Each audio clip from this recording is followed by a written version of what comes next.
Seja bem-vindo ao meu novo vídeo sobre se Aquiles era colérico, né?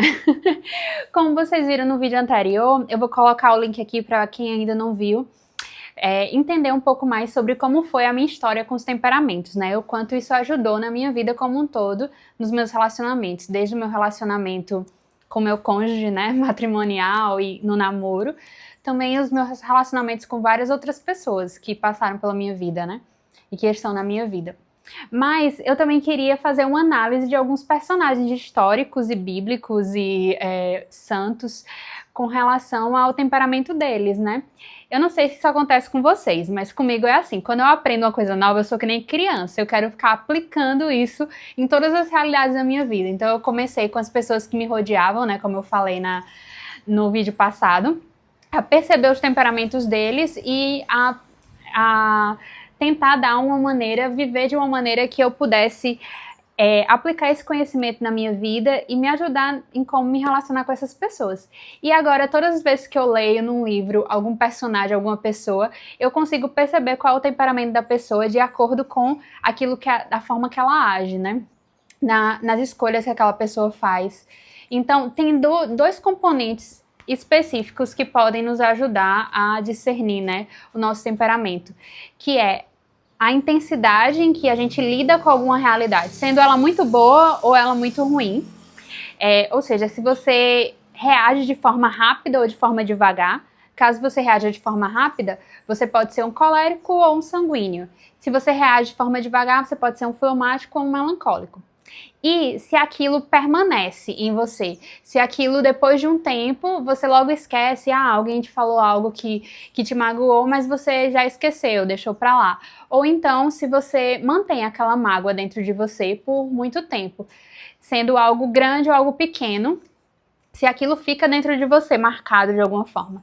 Se você esquece logo, você pode ser sanguíneo ou fleumático, e se aquilo fica cozinhando dentro de você, digamos, você provavelmente é colérico ou melancólico. Então, juntando essas duas perguntas que a gente normalmente se faz, né, a gente consegue facilmente discernir o nosso temperamento.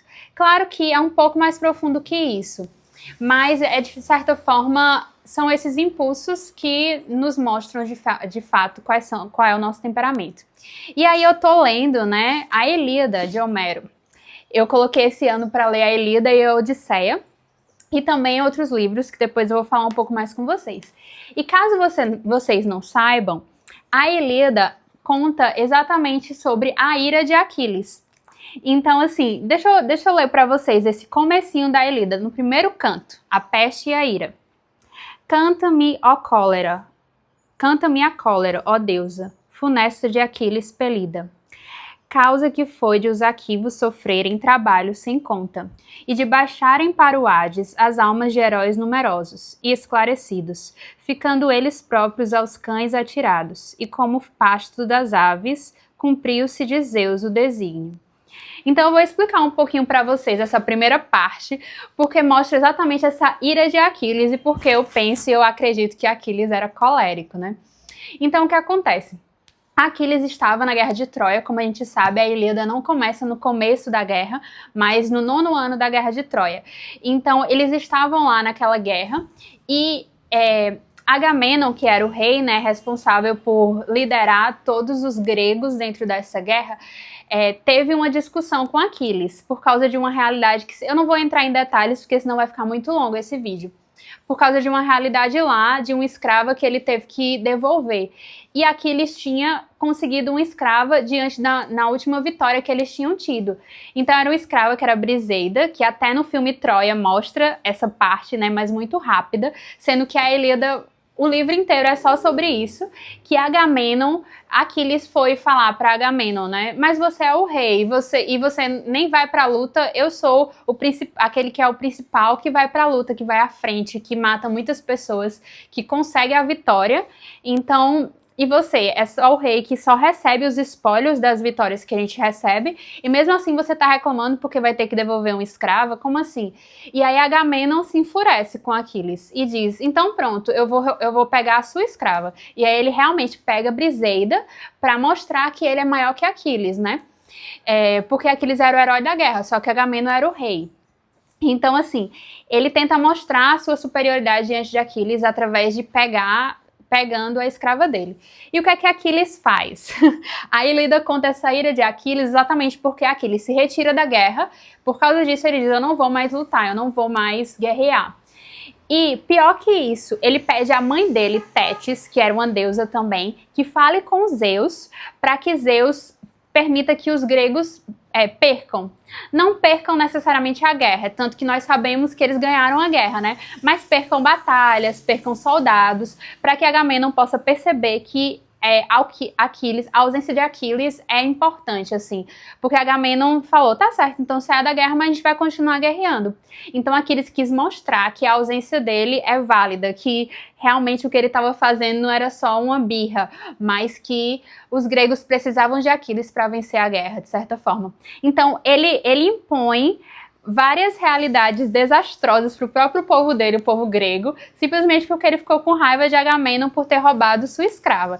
Eu sei que tem todo um aspecto cultural diante disso, claro, né? A dimensão da honra, a dimensão dele ter se sentido rebaixado por Agamenon, mesmo ele sendo um grande herói. Então, o que é que a gente pode perceber diante disso? Que Aquiles deixou que a ira fosse o maior impulso dele. E é exatamente esse é o maior defeito dos coléricos, normalmente, necessariamente. Que eles são muito movidos pela ira, entendeu? Eles ficam com raiva muito rapidamente, eles reagem de acordo com a sua ira. Essa impulsividade deles é algo muito marcante, e é por isso que muitas vezes os coléricos às vezes não gostam de que as pessoas digam que eles são coléricos, porque a gente está dizendo que eles são muito briguentos, por exemplo, algo assim. Mas ao mesmo tempo existe a parte boa disso, assim como a dimensão da ira era muito presente em Aquiles, também a dimensão da liderança, que é algo muito bom que os coléricos têm. De todos os temperamentos, os coléricos são aqueles que impulsivamente, instintivamente, conseguem viver melhor esse aspecto da liderança, e que é algo muito bom, né? Muitas pessoas hoje têm tentado viver essa dimensão, tanto da produtividade como da liderança. Tem vários cursos, várias realidades que falam sobre isso, de forma especial diante de empresas, de empreendedorismo, na dimensão empresarial e também na dimensão de empregos normais. Então, é uma virtude, é uma habilidade que é importante de se ter. Então, é por isso que eu sempre digo, os temperamentos não são, nenhum temperamento é bom ou mal. Todos os temperamentos têm as suas realidades positivas e as suas realidades negativas, as suas virtudes e os seus vícios. E o bom da gente conhecer o nosso temperamento e o temperamento dos outros é saber como trabalhar para potencializar as virtudes e fugir dos vícios, digamos. Fugir dos vícios, buscar pensar e viver a razão melhor para não agir segundo os nossos impulsos, assim como Aquiles fez, né? Então, era mais ou menos isso que eu queria falar, porque de fato, Aquiles mostrou essa dimensão do colérico que pode destruir muitas coisas, mas ao mesmo tempo, já no fim, ele conseguiu mostrar também a sua liderança do colérico, que conseguiu vencer a guerra, né? Por mais que a dimensão, por exemplo, do cavalo de Troia e tudo mais também foi uma ideia de Odisseu, por exemplo, mas ele conseguiu organizar também aquele povo para que eles pudessem viver a dimensão da guerra como todas as outras batalhas. Ele era o líder, ele era o herói também porque ele era o líder diante de todos aqueles que se inspiravam nele para poder serem melhores, né, como guerreiros de fato. E assim, só pra falar uma outra história. Por que Aquiles voltou para a guerra? Porque o amigo dele, Patroclo, tinha sido morto por Heitor. Patroclo, ele pegou a armadura de Aquiles e foi lutar. Então, quando você coloca aquele capacete, às vezes no filme Troia mostra isso, né? Às vezes é difícil você distinguir quem é. E todo mundo falou assim, ei, vai, pensando, e todo mundo ficou pensando que era Aquiles, aquele. E aí Heitor foi com toda garra dizer, eu vou matar Aquiles e tudo, e acabou que era Patroclo, né, que era um grande amigo de Aquiles. Então, Aquiles só voltou pra guerra também movido pela ira. Ele ficou com raiva porque Heitor matou Patroclo e por isso ele foi atrás de Heitor para matá-lo. Então, assim, nisso a gente consegue perceber que tanto a ira de sair da guerra como a ira de retornar à guerra foi o que moveu Aquiles diante das suas ações mais intensas, assim, né? Das maiores decisões deles foram movidos pela ira. E a Ilíada como um todo relata essa ira de Aquiles. Então, caso você não sabia, a Ilíada é exatamente para relatar não a guerra de Troia como um todo, e não como os gregos venceram os troianos, mas especificamente a ira de Aquiles. Este que era para mim um dos maiores coléricos, né? Esse que foi um dos maiores coléricos. E a gente sabe que, na verdade, é um personagem fictício, né, da mitologia grega. Mas enfim, espero que você tenha gostado desse vídeo. Caso você tenha gostado, se inscreve aqui no canal e também comenta, né, o que é que você acha. Você acha que eu tô certa? Que Aquiles era realmente colérico? Ou não? São só vozes da minha cabeça e não tem nada a ver. Então até semana que vem.